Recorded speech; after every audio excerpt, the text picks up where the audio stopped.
Sir ఇది ఎప్పటి నుంచో ఇండస్ట్రీలో నలుగుతున్న మాట, మీరు కూడా వినే ఉంటారు. ఇది కొంతమంది హీరోల వల్లే మీకు అలాంటి ప్రాబ్లం వచ్చింది అని చాలా మంది ఇప్పటికీ మాట్లాడుకుంటుంటారు. ప్రతి మనిషికి ఒక బ్యాడ్ టైం అనేది వస్తుందండి.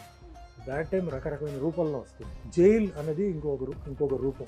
వెల్త్ ఫెయిలియర్, లాస్ అవడం, ఎక్కడ ఉన్నత స్థాయిల నుంచి కింద పడిపోవడం, రకరకంగా ఇలా ఉందన్నమాట. ఇప్పుడు జైలుకి ఇప్పుడు ఈ తప్పు చేశారా తప్పు చేయలేదని ఎవరికి తెలియదండి. మెయిన్గా తెలిసింది ఏంటంటే ఈయన ఎందుకు అవన్నీ చేయాలి, పేరు నేను చెప్పను. ఈయన చేయాల్సిన కర్మ ఏంటి? ఇప్పుడు అమ్మాయిలకి విషయం వేశారండి, ఈయన దొరకని అమ్మాయిలా, ఈయన ఎందుకు అలా అమ్మాయి వెనకాల పరిగెత్తి వెళ్ళిపోవడం, అందులో ఆ ఫోటోలు గట్టలు ఏదో పెట్టారు. చాలా అంటే వెరీ చీప్ క్లాస్. ఇంత ఇది అనేది లాజిస్టిక్గా మార్చడం మొదలు పెట్టారు. సో ఇది ఈ లోపల స్టోరీ వచ్చేసింది, ఎవరో ఒకరు ఉన్నారంట ఇలా జరిగిందని, ఇది అది ఇది అని చెప్పి కావాలని చేశారంటని చెప్పి ఇవన్నీ వచ్చింది.